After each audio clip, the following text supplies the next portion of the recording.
Salut tout le monde, comment allez-vous? Moi ça va plutôt bien aujourd'hui. On se retrouve pour une nouvelle vidéo pour 5 ennemis de films OAV, voilà, etc. Donc de l'univers de Dragon Ball que j'ai kiffé. On est tout simplement parti. On commence avec Thalès. Alors Thalès, c'est donc un Saiyan et en plus de ça un survivant. Suite à l'explosion de la planète Vegeta, ainsi que le chef d'un groupe de mercenaires parcourant l'espace à la recherche de planètes propices au développement du Shinsenju. Voilà, donc c'est un arbre en gros qui prend donc toute l'énergie de la Terre pour avoir des fruits un peu spéciaux et qui permet donc d'avoir une certaine puissance. Et donc c'est l'antagoniste du troisième film, Dragon Ball Z, la super bataille décisive autour de la Terre. Voilà, c'est un plutôt bon film qui vraiment j'ai assez bien apprécié. Alors il faut savoir que il y avait beaucoup de théories à l'époque comme quoi eh bien Thalès c'était le frère de Goku, etc. C'est vrai quand même que ça fait beaucoup réagir parce que en fait Thalès, la petite particularité de ce personnage là c'est que il ressemble comme deux gouttes d'eau à Goku, mais ce n'est absolument pas le frère de Goku, puisque donc le frère de Goku on le saura donc aussi donc dans l'anime, le manga, etc. que c'est Raditz et ils n'ont aucun lien de parenté mis à part qu'ils sont de la même race. Voilà, c'est vraiment un personnage qui m'a fortement marqué quand j'ai découvert donc ce film là et ce personnage là, et donc vraiment j'ai assez bien kiffé Thalès donc voilà dans son film qui est donc le troisième film Dragon Ball Z, venant donc vraiment donc nous dire qu'il y a d'autres Saiyans qui ont aussi survécu à l'explosion donc de la planète Vegeta.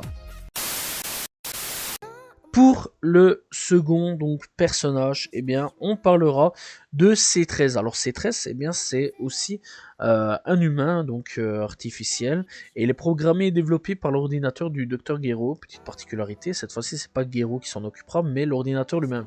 Et donc a le même objectif que tous les autres humains artificiels, anéantir Son Goku. Donc voilà, ça c'est pas vraiment difficile à ce niveau-là. Il fera donc partie du premier film, enfin du septième film plutôt, donc voilà. Et donc il faut savoir aussi qu'il apparaît dans Dragon Ball Hero, voilà pour ceux qui veulent savoir. Voilà. Et donc dans l'ensemble donc du manga et au niveau de l'animation, donc il fera aussi partie de Dragon Ball Heroes Ultra God Mission épisode 1. Alors il faut savoir donc qu'il n'était pas solo à ce moment-là, dans ce film-là, puisqu'il y avait donc C13, comme là j'en parle actuellement, et alors il y avait aussi donc eh bien C14 et C15, voilà, et vraiment très intéressant à ce niveau-là, au niveau donc de ces personnages-là, vraiment très bien développés, tous les uns après les autres. Mais C13 m'a quand même particulièrement bien marqué, j'ai bien apprécié ce personnage-là. Que dire de plus? Je ne sais pas, voilà. Que dire aussi que, bah, quelque part aussi, c'est pas parce que Dr. Gero n'est pas là que la menace ne plane pas autour de Sangoku. Bref, C13 est un excellent personnage que j'ai assez bien kiffé. Ce troisième personnage, eh bien, c'est Bojack. Bojack, eh bien, il fait partie du 9e film et c'est le principal antagoniste. Il est donc le leader des criminels intergalactiques. Son nom est dérivé donc en japonais de arrogance ou audace.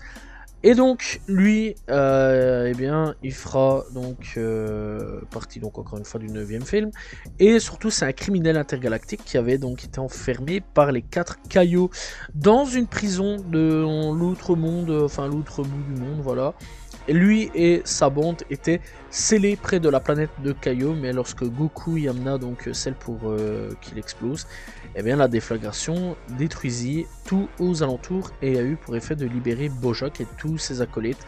Et donc il décide de partir vers la Terre et recommencer un petit peu la criminalité. Bon, tu connais, Goku étant là, eh bien il va y avoir un combat entre Goku et Bojack, et très sincèrement ce personnage, eh bien j'ai bien kiffé à ce niveau-là. Bref, ça fait directement un peu lien à ce qui s'est passé donc avec Cell, etc. Alors lui aussi il a une transformation un peu chelou, un peu tout vert, etc. Vraiment une très bonne transformation, et c'est un excellent personnage qui est vraiment très bien introduit. Moi j'ai bien kiffé Bojack, et j'ai surtout bien kiffé ce film que je conseille vraiment d'aller checker.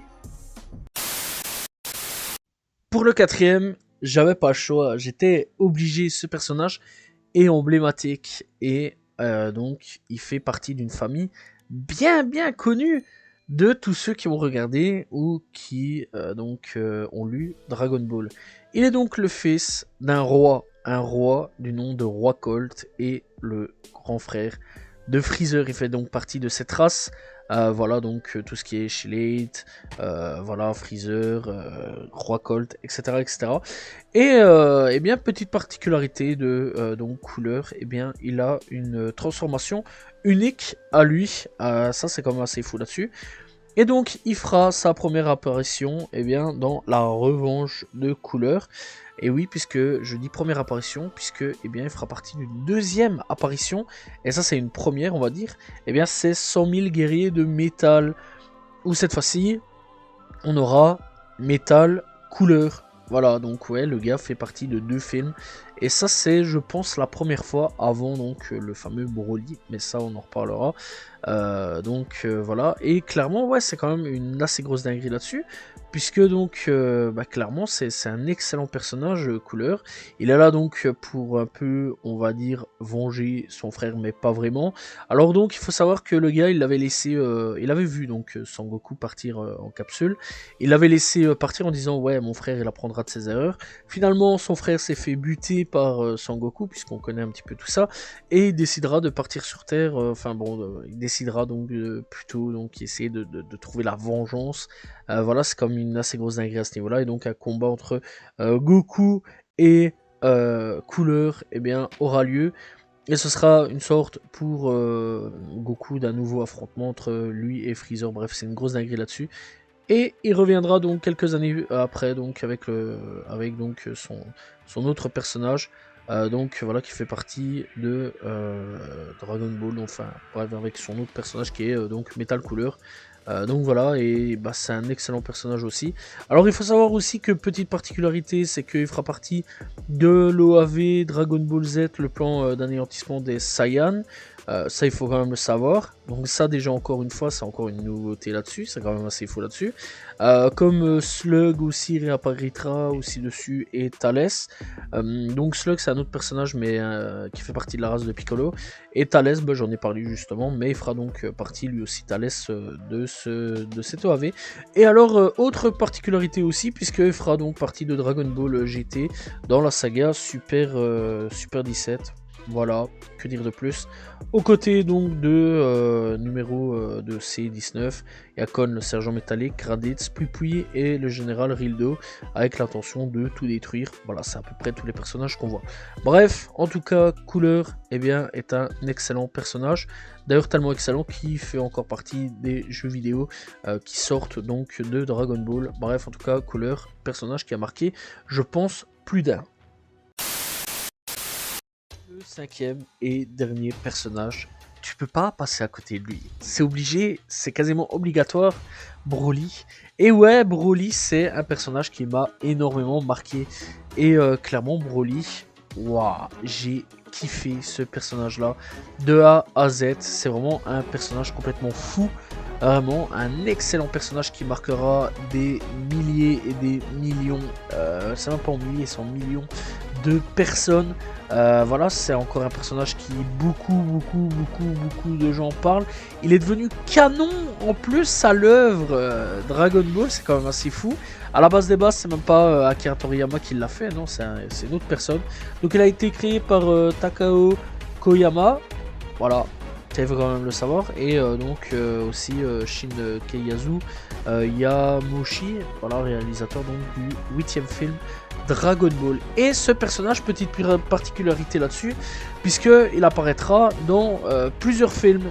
Et ouais, il apparaîtra donc dans son premier film, voilà, Broly, tranquille, il apparaît, voilà. Puis après, il apparaîtra donc dans un nouveau film aussi, puis Bio Broly, mais Bio Broly, on va un peu le jeter à la poubelle parce que malheureusement, Bio Broly donc détruira un peu l'œuvre de Broly, il faut le dire clairement. Alors bon, après tout ça, donc il est devenu canon à l'œuvre avec Dragon Ball Super, donc voilà, avec Dragon Ball Super Broly, et puis il est apparu donc dernièrement dans le dernier film aussi, Dragon Ball Super Hero, donc voilà, dans l'ensemble, c'est vraiment les 4 films, enfin 5 films dans lesquels il apparaît. Donc on a Broly le super guerrier, on a Rivou dangereux, puis après on a Bio Broly qui vraiment est pas vraiment ouf là-dessus et que beaucoup de gens n'aiment pas.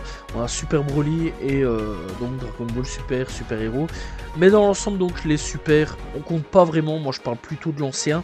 L'ancien qui vraiment est un monstre. Moi vraiment l'ancien c'est celui qui m'a le plus marqué comparé au nouveau Broly. Le nouveau Broly je l'aime bien, mais l'ancien Broly je trouve qu'il a plus de charisme, je trouve qu'il est beaucoup plus badass, je trouve qu'il est beaucoup plus fort. Et c'est quand je dis un personnage exploité dans tous les sens du terme, je vais pas vous mentir qu'il a vraiment été exploité dans tous les sens du terme. Vous imaginez que ce personnage là est tellement culte qu'on l'a transformé en Super Saiyan 2, en Super Saiyan 3 et même en Super Saiyan 4, je déconne vraiment pas. C'est une dinguerie, voilà. Et on l'a même développé aussi en Ozaru doré dans Dragon Ball Heroes. On a vu donc la Broly God et la transformation divine donc de Broly aussi, voilà. Cette forme est exclusive à Dragon Ball de Real 4D, pourquoi pas, à Dragon Ball Super Hero. Que dire de plus? Que dire de plus? Vraiment, Broly, il a été exploité dans tous les sens du terme. C'est assez fou, c'est vraiment assez fou. Il a même 2 modes pour le Super Saiyan 4. Voilà. Il y a le classique, Dragon Ball Super Saiyan 4, et donc le full power. Bref, c'est une grosse dinguerie, vraiment, ce personnage-là. Ses films sont excellents. Alors lui, donc, il faut savoir pourquoi donc il débarque un petit peu et fout un peu le bordel, et se bat contre Goku. Alors lui, ça c'est simple. Bref, avec son daron, Paragus, ils débarquent sur Terre, ils disent hey, bonjour, voilà, on a développé une nouvelle Terre, Vegeta. Si vous voulez pour les Saiyans, vous pouvez venir, il n'y a aucun problème. Nous, on vous accueille, vous êtes les bienvenus. Bref, Goku, tout ça, ils débarquent sur Vegeta, la nouvelle Vegeta, voilà. Et ils sont contents, ils disent bonjour, salut, ça va, enchanté, Broly. Bref, Broly, il pète un câble sur Goku, parce que Goku, en gros, eh bien, quand il était petit, il le faisait chier avec ses pleurs, à gueuler. D'ailleurs, ses phrases cultes à Broly, ce sera Kakarot. Bref, le gars il va gueuler dans tous les sens Kakarot, voilà, il veut se battre contre lui parce qu'il a la haine du fait que Goku pleurait, bon c'est une raison un peu débile, mais là tu vas voir la montagne de puissance de fou, vraiment, et vraiment là il aura fallu la force de tout le monde, et quand je dis de quasiment tout le monde, c'est quasiment tout le monde pour battre un seul mec, parce que là il n'y a pas de autres petits ou quoi caisse, il n'y a pas de petits seconds ou quoi caisse, c'est un seul mec qui a mis quasiment PLS tout le monde, toute la Z-Team les gars. Le gars a mis quasiment tout le monde en PLS.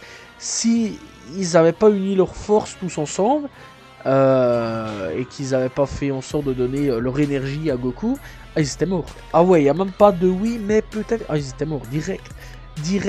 Vraiment, ce gars, c'est une montagne de puissance, c'est un super guerrier complètement légendaire, c'est un personnage complètement fou, et je pense qu'il traversera encore et encore des époques et des générations, et marquera encore beaucoup des esprits. Je trouve cet ancien Broly marquera beaucoup plus les esprits que le nouveau Broly qu'on a actuellement. Voilà, il faut le dire, hein, il faut mettre les termes. Il faut aussi en parler, hein, du nouveau Broly. Voilà, il est là, il est présent, il fait aussi partie donc de 2 films en plus. Mais dans l'ensemble, je trouve que l'ancien Broly est beaucoup plus charismatique que le nouveau. Voilà, donc clairement, ouais, l'ancien Broly est clairement charismatique comparé donc au nouveau, ça faut le dire. Bref, que dire de plus? Je sais pas, mis à part que vraiment, je vous conseille vraiment d'aller checker les 2 films. Pas forcément oublier au Broly, mais allez-y quand même si vous voulez. Mais les 2 films, parce que vraiment c'est de la frappe totale. Voilà, c'est vraiment d'excellents films, d'excellents vraiment bons films, que je conseille vraiment d'aller checker. Voilà, c'est donc la fin de cette vidéo, j'espère que vous l'avez apprécié. N'hésitez pas à vous abonner, liker, commenter, partager. On se retrouve demain pour une nouvelle vidéo, très prochainement pour parler donc d'un nouveau top, voilà, de ce que j'aime bien, etc. Salut tout le monde, ciao ciao.